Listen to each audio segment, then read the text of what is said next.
The gate to Sens Fortress is now open after ringing both bells of awakening, but before that, it's best to do some preparation since we won't be returning to Firelink Shrine for a while. Take a detour to the female undead merchant via the Capra Demon shortcut and purchase the following items. 1 blooming purple moss clump, 1 purple moss clump, 1 blood red moss clump, 1 dung pie, 1 prism stone.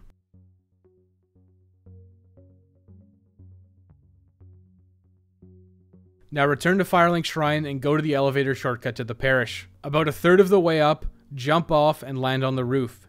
Go right and roll across this gap to reach the crumbling tower. Ascend the tower to reach the bird's nest and curl up like a ball to be taken back to the undead asylum. There is more to do here, but we'll do it later. Our only concern here right now is to do some trading with the crow for upgrade materials. Clear out the hollows in this first area. The way to trade with the crow is to walk over to the nest, drop an item, quit out the game, and reload. The item on the ground will be swapped for something else. Drop the dung pie to receive 1 demon titanite, drop the prism stone to receive 1 demon titanite. Drop the blooming purple moss clump and quit out to receive 2 twinkling titanite. Drop the purple moss clump and quit out to receive 1 twinkling titanite. Drop the blood red moss clump and quit out to receive 1 twinkling titanite. These 2 demon titanite are extremely important, so make sure you do at least these. The twinkling titanite can be used if you're using a black knight weapon, a specific shield, or one of the special armors. If you explored the undead burg and found a rubbish item, trade it to the crow for 1 titanite chunk, which will be useful later on. Now we're done here for now, but we will come back later. Return to Firelink Shrine by curling up in a ball at the nest.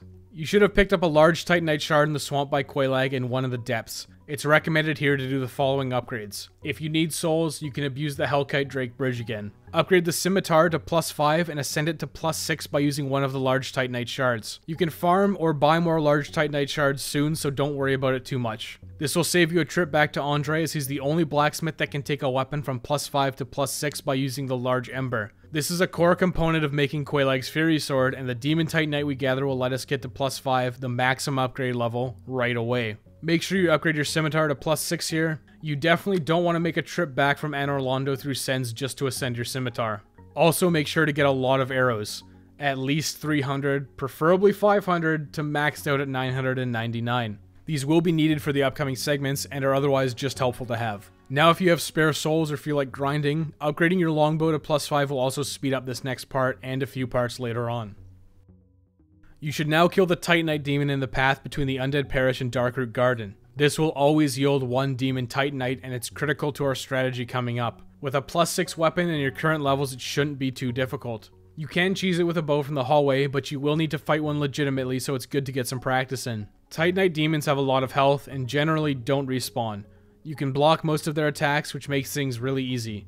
Stay close and you can actually avoid most of their attacks altogether by getting under their swing. If they ever jump into the air, they're going to slam into the ground, so make sure you back away really fast. Now that you're a higher level with better equipment, this should be way easier to take down than at the beginning of the game. It will take some time, but you should come out ahead.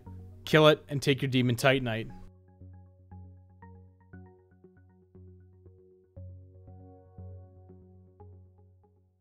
From the bonfire, run down this path and enter Sens and take out the 2 snake men here.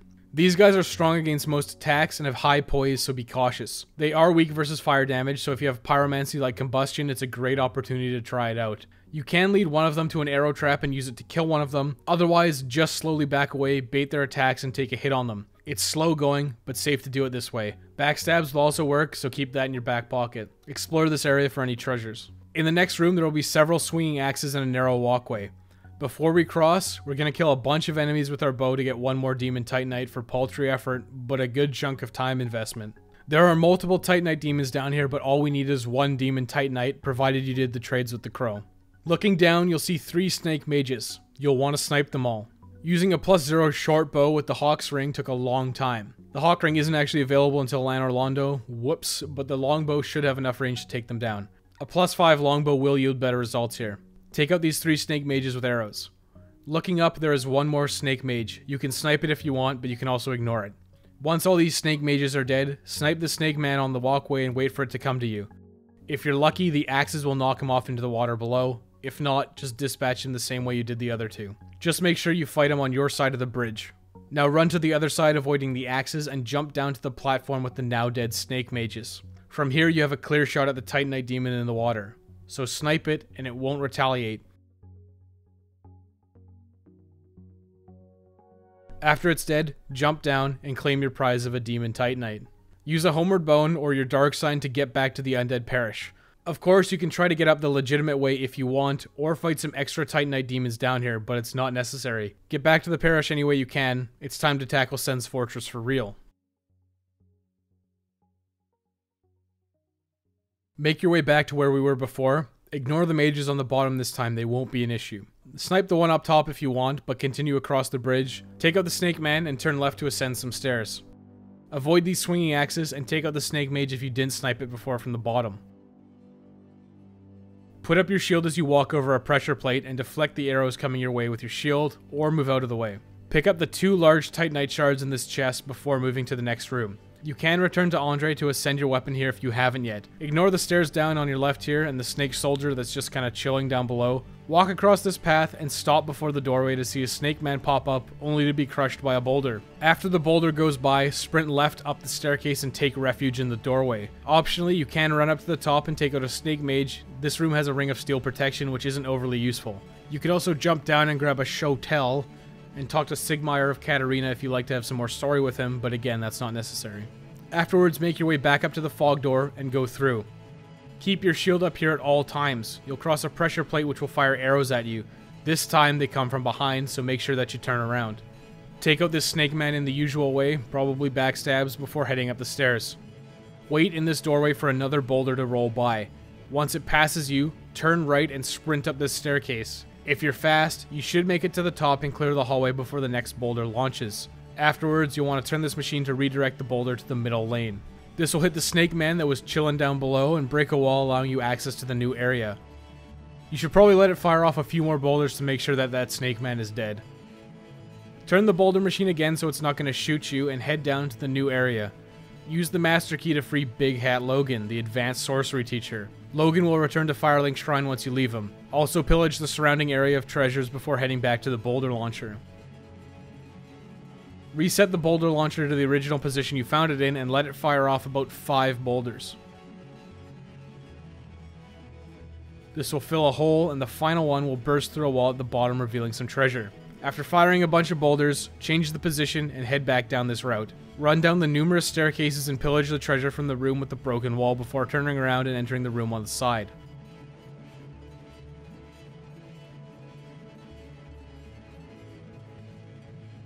The chest here contains a lightning spear, but it's actually a mimic. You can tell because the chain looks different than standard chests. This mimic will kill you if you try to open it. There are 2 ways to deal with a mimic. If you have any Lloyd's talismans, like you got at the beginning of the game from behind Firelink Shrine, hint hint, you can throw one at it and get the lightning spear for free without having to actually fight the mimic.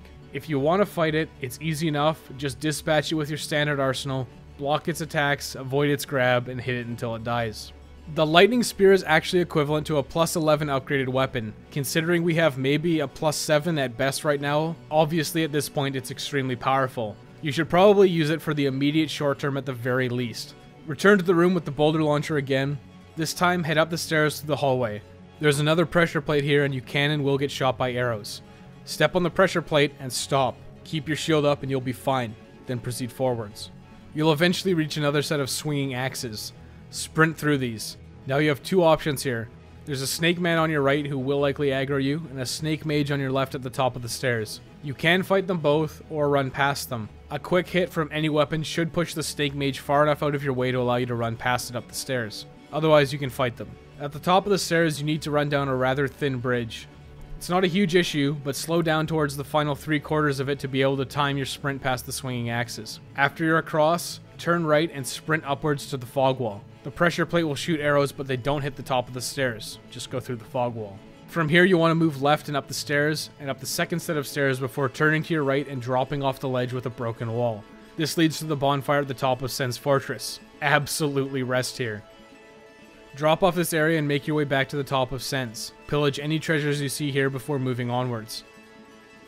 You can jump across this gap to encounter the crestfallen merchant. If you're using an unupgraded shield, you can buy the Balder shield, which is equivalent to a +5 heater shield in terms of stability. It's a good purchase. Otherwise, if you have souls, it's recommended to buy some green blossoms as they're great. They're a consumable item that increases your stamina regeneration by 93%. This allows you to get a lot more attacks and dodges in during more difficult encounters. Green blossoms are really useful, so buying some is advised if you can spare the souls.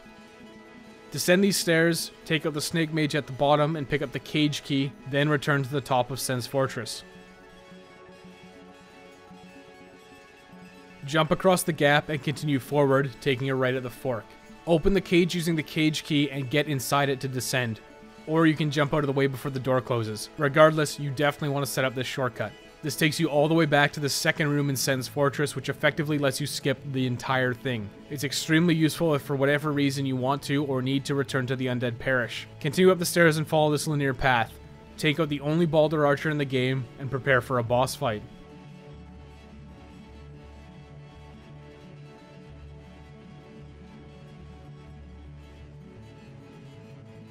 Before the fight with the Iron Golem, you actually want to take out the giant above you. He will throw firebombs at you for the whole fight. Unless you kill him right now, you're gonna have a bad time. Head up the staircase opposite the fog wall. The easiest way to beat this giant is to stay inside the building and bait it into attacking you. Keep your shield up, its hitbox will go through the building. Eventually, it will throw a tantrum and you should use the stairs to avoid its attack. Once it's done melting down, it will be all tuckered out and you have an opportunity to attack it for free. Take a few hits before retreating back inside. Repeat this process until it's dead. You'll get a Titanite chunk for your trouble, which will be useful later on. The giant here doesn't respawn, so spending the time and effort here is worthwhile. If you have to, you can return to the bonfire to restock on Estus. There's not many enemies up here. You may also want to burn a humanity or two to get to human form and kindle the bonfire. Now on to the actual boss fight. Make your way back to the boss fog. Enter it. There are several strategies for taking out the Iron Golem. The most obvious one is to use your newly found lightning spear. Two-hand this, as your shield isn't actually very useful in this fight. Iron Golem has extremely high physical defense. The lightning damage on the lightning spear will actually be very useful to you here. It will still be a long fight though. You'll want to fight in the center of the arena in case you ever get grabbed. I'll show you an approximate hitbox for the Iron Golem's grab attack. If this box is the arena, this red circle is the hitbox. The grab is by far the most dangerous aspect of this fight, as it can and will throw you off the edge.